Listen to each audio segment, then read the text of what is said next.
As we know, in the Avatar and the Legend of Korra universe, there are 4 elements. Water, which is the element of change, and the people of the water tribe learn from the push and pull of the moon. Earth, which is the element of substance, and the people of the Earth Kingdom learn from the badger moles. Fire, which is the element of power, and the people of the Fire Nation learn from the dragons. And lastly, air, which is the element of freedom, which the air nomads learn from the flying bisons.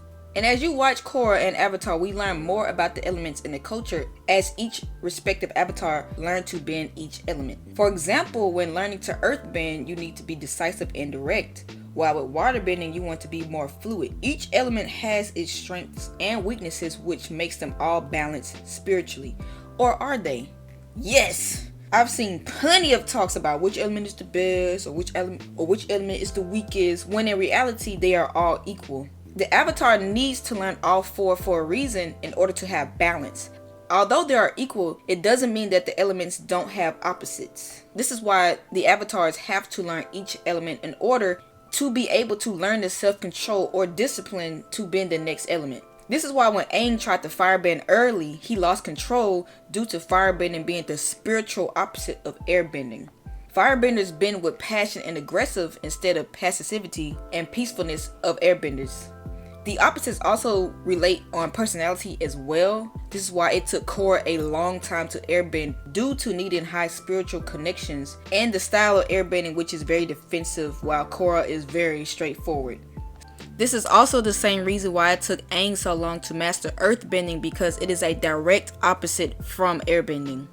So in this video, I'm going to explain why all the elements are equal and how some of them share similarities as well. I'm also going to highlight the strengths and weaknesses and show how each of the elements contrast each other. I'm going to start with fire because I see a lot of people think this is the weakest element, and I ain't gonna lie, I get a little bothered by that because this is my favorite element, and if I had to pick, I would be a firebender for sure.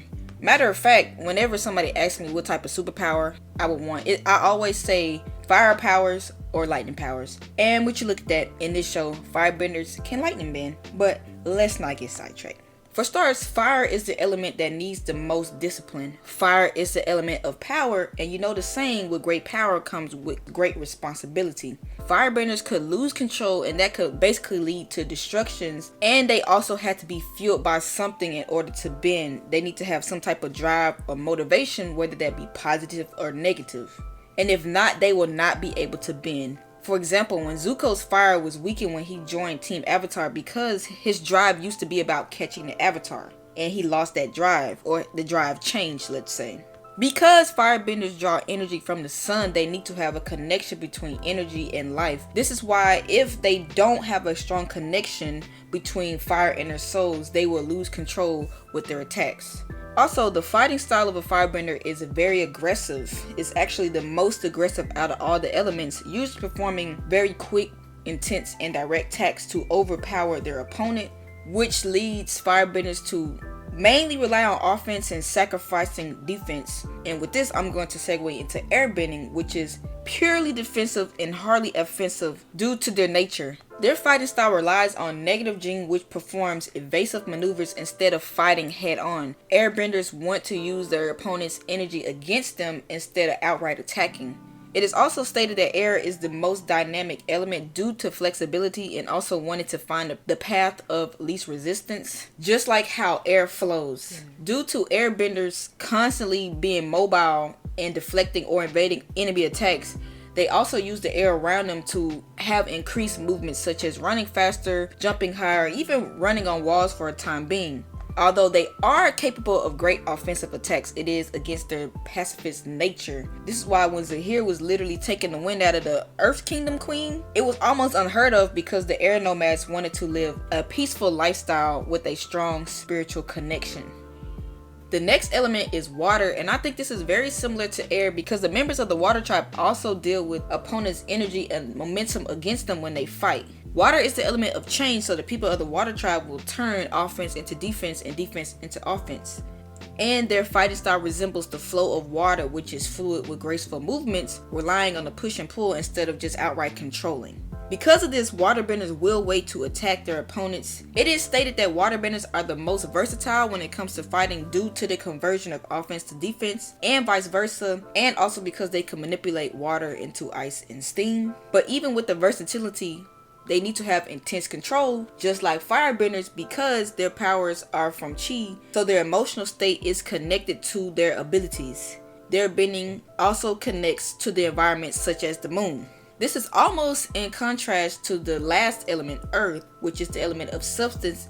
Since earthbenders rely on a physical connection, it is the least spiritual out of all the elements. Although earth isn't spiritual, it does require the bender to be determined and decisive. If an earthbender shows any hesitation, the earth will not respond to their will. This makes their bending style very direct. The people of the Earth Kingdom fight with neutral gene, which is waiting for the right moment to strike, and it also has a good balance of offense and defense. But unlike waterbending, they do not use counterattacks. They will wait out their opponents and then strike. They use brute strength to overwhelm their opponents.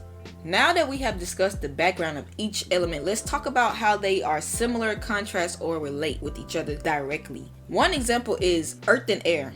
Earthbenders need to stay in contact with the ground in order to bend. Meanwhile, air is all around you. So in that regard, airbenders can bend from the ground. They can bend from being in the air, and they would have that advantage in that regard. But in the same way, you could flip it around and say earthbenders or firebenders could overwhelm airbenders due to them only being defensive. Also, I didn't know where to include subbending in this video, so I'm just going to talk about it right here. As you can see, there is an overlap between all the elements. Waterbenders and earthbenders can mud bend. Waterbenders and firebenders can bend steam. When firebenders generate lightning, it resembles the style of waterbenders. When earthbenders sand bend, it resembles airbending due to the nature of how sand flows.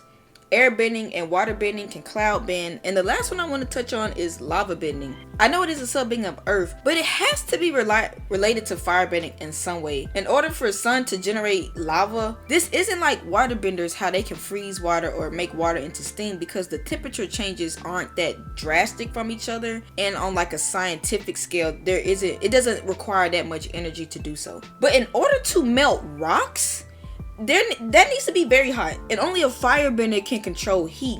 So until there's more clarification, I'm just gonna have to say that those two are kind of related for now. Then we have each element's own subbending and how it is powerful in their own ways. For waterbending, you have bloodbending, which is very powerful or dangerous depending on who is doing it, which is why it got banned. In the Avatar: The Last Airbender, it can only be done during the full moon. But when we look at it during the Legend of Korra, it was done at night by Tarlok. But then in the flashback by Yakone, he was literally doing it in the middle of the day. So I'm not really sure. But it also doesn't seem that common in waterbenders. Then we have earthbenders with metal bending, which has evolved greatly. It went from only one person to having the literal police force bending metal, and having seismic sense, which is basically you painting a picture of your surroundings through vibrations. Firebending has lightning bending, which means they can generate and redirect lightning. This only used to be in the royal family, but it has since been passed down.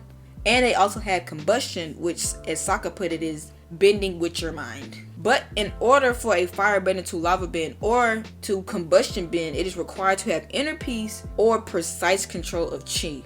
Lastly, for airbenders, they have spirit projection and flight/levitation, which is the rarest to achieve, because in order to do either, you have to have a strong connection with your spiritual side to be able to project your spirit to a certain location, or to levitate/fly, you have to literally detach yourself from earthly things, be empty, and become one with the wind.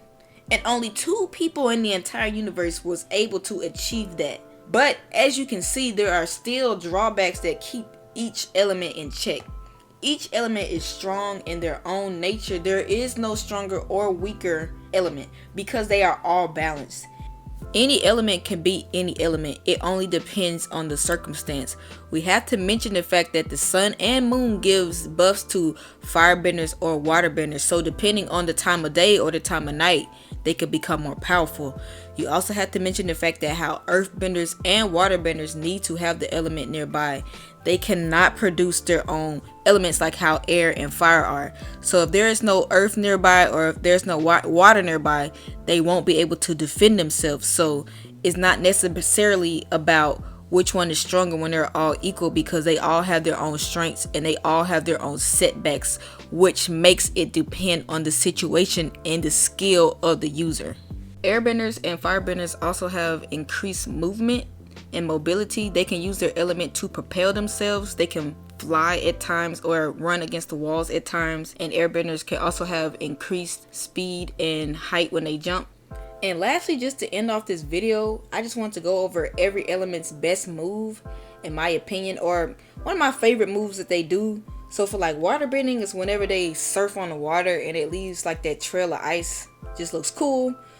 The water whips, like that one girl, she has no arms, but her arms are water whips and she be bending with them. Once again, cool. And the hardest move that waterbender did was when Katara literally stopped the rain. Like, come on, come on, y'all. For earthbending is whenever they shift the ground. I just think it's funny, to be honest.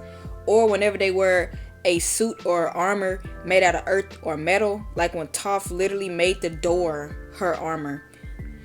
And for firebending, it's whenever they breathe fire out through their mouths. They don't even be hitting nobody. It just looks cool, unless you're Uncle Iroh, but I wasn't talking about that moment. And when they be flying, like General Iroh was literally flying. He turned into the Human Torch. And for the airbenders, it would have to be the tornadoes. They can literally create one of the Earth's natural disasters just at the palm of their hands for the most part. If you get enough of them together, it will be a whole entire category 5 tornado. And the air scooter, I mean, it's honestly just a classic. And it just looks cool. It looks fun to. They even had their own little game. So yeah, just shout out to all the elements. They're all cool. They're all fun and powerful in their own right. And this is why any element can beat any element. It depends on the user's skill and not the element that they have. It's about how they can utilize their own abilities. Any skilled bender can overcome their opposites, or what you would think their counter is. And to end it off here, this is a snippet from the Avatar wiki, which states the same thing. It is all about the individual person's power and skill. So yeah, guys, thank you guys for watching. This is the end. Thank you for making it this far. I hope you learned a few things or two. So yeah, thank you guys for watching again. Peace and chicken grease.